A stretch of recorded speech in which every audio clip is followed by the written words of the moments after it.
702.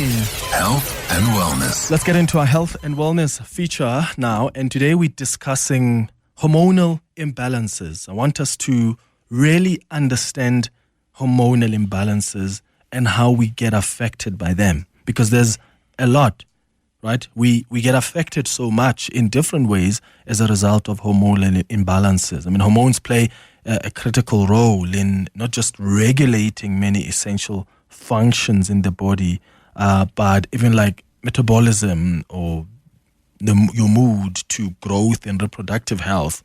So there's a lot that gets affected. And I think especially us as men, we don't really talk a lot about those hormonal imbalances. We only think it's something that only affects women, whether you talk about menopause or otherwise. So we've invited Dr. Matome Kganakga, who is a general practitioner who's going to guide us through this conversation and teach us more about our hormones and how we get affected and how do we deal with those imbalances.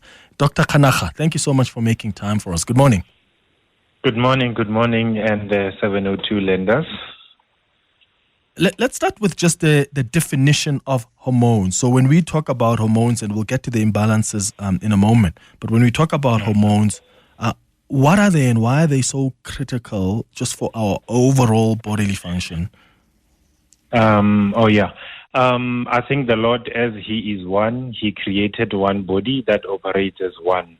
Our bodies have got different systems, but they all operate as one. So between the systems in our body, there are messengers that are running from this system to the other system called hormones. Those are basically messengers that will pick up message from the brain and go specifically to a particular organ so that organ can perform its function. So naturally, our bodies, our parts cannot operate independently, but there is a president who is the brain that will send a message, then the message will go to a system and tell the system to function. Okay. And then what about the imbalances then? What are some of the common causes of those hormonal imbalances in both men and women? Hormones are proteins. Hormones, for them to become to a state where they are not balanced, can be a state where one is not eating healthy, where, as I'm saying, for example, proteins. Proteins are amino acids. Amino acids, they are very critical, very vital in the formation of hormones. So if you're not eating enough proteins, you're likely to have issues. Exercising, for example, a typical example, as males, we need testosterone. Testosterone is our lead hormone. It needs to be produced, and as we exercise, we produce enough levels. So if you are a male, you're overweight, you're not exercising, you're not eating well, your testosterone is likely to go down, and then we will call that male a hormone imbalanced male. And a lot of things can go wrong when the hormones are not well balanced.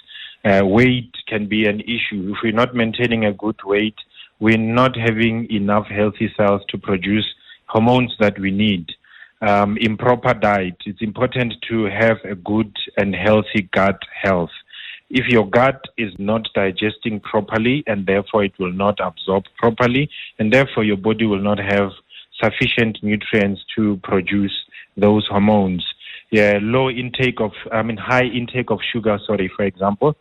Sugar, it's nice. I think we all love sugar, but unfortunately it's not very nice to our bodies. It can also affect our bodies negatively. Stress level, for example, you can produce a whole lot of cortisol hormone, for example. That's a stress hormone. That will disturb a whole lot of things from your sleep to your fertility to your moods. There's a lot of things that can go wrong if you've got too much of a cortisol hormone. Not sleeping very well. We often recommend 7 to 8 hours of a good sleep, because when you sleep, your body does its maintenance. It releases necessary hormones. It sweeps and cleans and polishes whatever needs to be polished. So if you don't sleep very well, unfortunately, you don't balance your hormones. You face a day with yesterday's hormones, and therefore the body cannot function optimally. And of course, your fats, for example, not eating healthy fats. Fats are bad, fats are also good. We've got good fats that helps our bodies to form hormones and balance itself. So failure to balance any of those can easily result in an imbalanced hormones. Oh, okay, got it. So, how do we then balance the hormones? Because if we talk about the imbalances, is there a way where if I pick up that, okay, maybe this may be as a result of a hormonal imbalance, and how do I even know that, Dr. Kganakga? Is it possible to pick up a symptom and say, this must be a reason of this, of a hormonal imbalance, and how do I then balance it? Yeah. Commonly with males, if your libido suddenly changes, that might be a flag telling you something is not right. Yeah, erectile dysfunctions. Some male will report even muscle loss. There's a condition we call gynecomastia. If a male develops breasts that are growing like that of a female, and unexplained high level of fatigue. If you're a male and you suddenly have mood swings like you're a woman, that can also be suggesting. And in female, menstrual irregularities, you can suddenly have acne, again mood changes, weight fluctuations, skin problems like your pigment, acne, that's very unusual. You can even have hair losses because of abnormal hormones. So seeing any of those in your body, that might be telling you that your hormones are not at their level best. Okay. 011-883-0702. That's the number you can dial. The WhatsApp line is 072-702-1702. Have you experienced perhaps symptoms that made you wonder if your hormones might be out of balance? And if you've got any questions or concerns that you want to raise with Dr. Kganakga, give us a call or send us that WhatsApp voice note. 13 minutes now before 12. Your voice. Your questions. Your morning radio with Clement Manyathela. This is 702. I'm seeing some questions here, Dr. Kganakga, about what people can do to just, like, for instance, even with lifestyle factors. What is it that we need to do, especially in as far as our lifestyle factors are concerned, like your diet, your sleep, as you mentioned earlier, because those play a role in the hormone regulation. So what advice do you have for us as far as our lifestyle choices are concerned? Yeah, I think definitely the best way is to go as natural as you can. Yes, as I think as you highlighted, diet plays a primary role. If your diet is good and proper, that means you're eating healthy fats, you're eating healthy amount of proteins.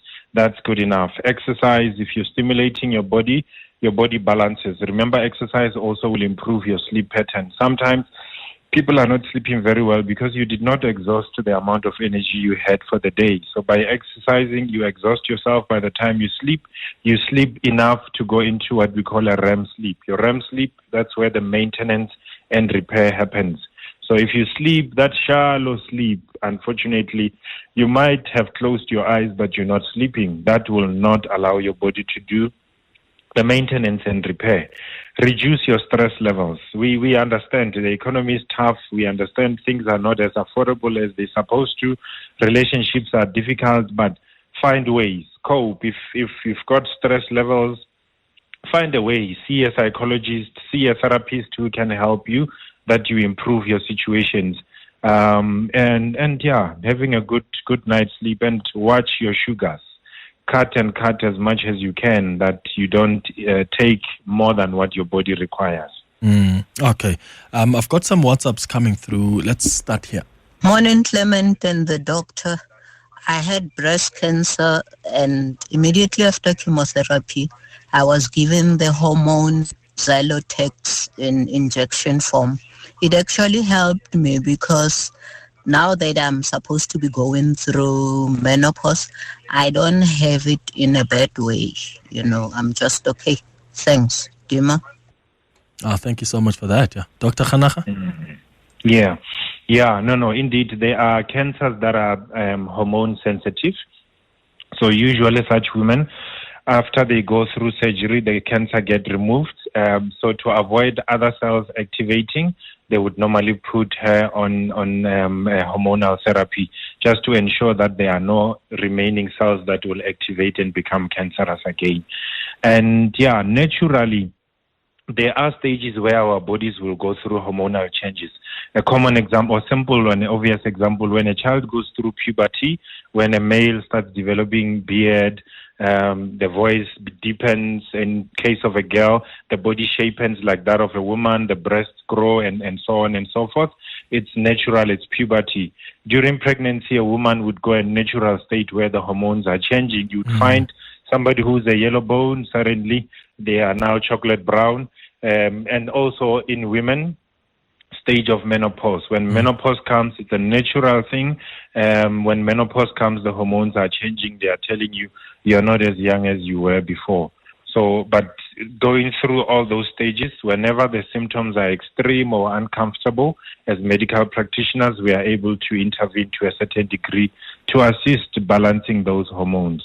A woman who's going through menopause doesn't sleep, has insomnia, has unstable moods, has hot flashes. Those are very unbearable, very uncomfortable.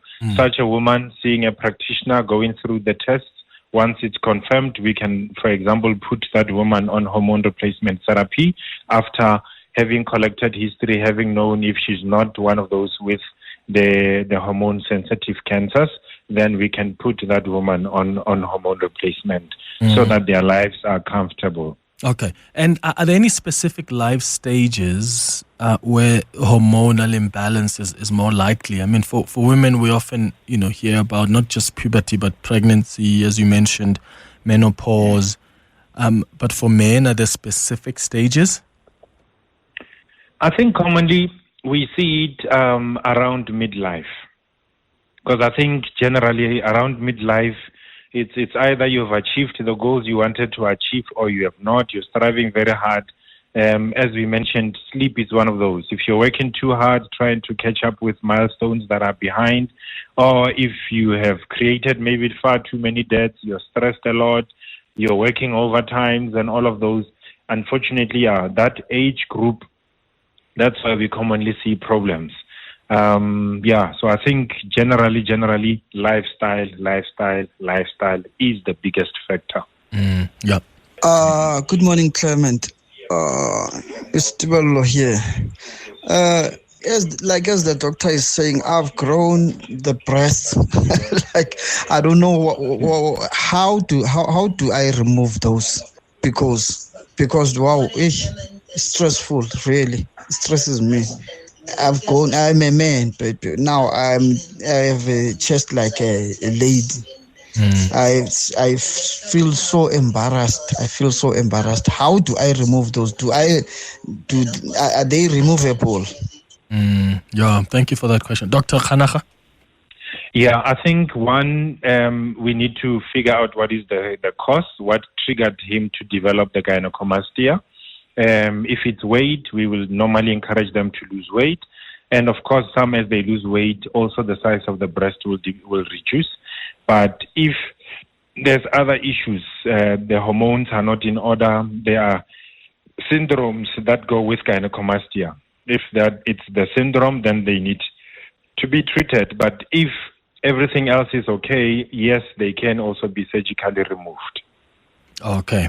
And then I've got a question from Pulani who says, Clement, please ask the doctor that I'm a 45-year-old lady and my period is abnormal with a heavy flow. Can this be a hormone issue? I thought by now it would have slowed down considering my age. Yeah, most likely, yes. It's hormones and menopause. Remember, the start of menopause also depends on how soon they started their periods. The sooner a woman starts her period, the sooner she will go into menopause. Okay. If the woman starts her periods late, their menopause will come later. So the age group for menopause is usually between 40 and 55. So being 45, she's most likely to be going through either a perimenopausal state, which is where the periods will become abnormal. They may disappear and not come. They may become heavier. She might bleed longer days than usual. But I would suggest she sees her doctor so that they can run the test and confirm what exactly it is. All right. Sam, you're calling us from Woodmead. Good morning. Yes, it's same. Yeah, I had prostate cancer. Yeah. And I had a Bankry treatment, which they put about 35 seeds of radiation into my prostate. And after that, I went for radiation for 25 days. Now, my testosterone, it's gone very, very low. It's about 89. Yes, it's very low, which they were saying it might be over 300 to 400. I'm 75 years old. Okay, so you want to know how you can maybe get it back up? Yeah, to build up. Yeah, it just killed me completely. I'm Dr. Man. No, I hear you, Sam. Thank you for the question. Dr. Kganakga? Yeah, I think yes. He's spot on there. Once your testosterone is low, I think he needs one. I would suggest he communicates with the treating doctor. There are ways of supplementing the testosterone if it's extremely on the low side. But as I said initially, the natural ways are the best. Okay. Exercising, eating healthy, and making sure you've got enough of those proteins and healthy fats in the system. But there are capsules, there are tablets, there are injectables that are available that can help to boost that testosterone level. But I'm glad a lot of men are phoning. I hope a lot of men will now go see their doctors. Yes, absolutely. Yeah. Dr. Kganakga, we're out of time, but I do think we should do part 2 of this conversation because we've got so many calls and WhatsApps that have come through that we haven't had time for. It's 3 minutes now before 12.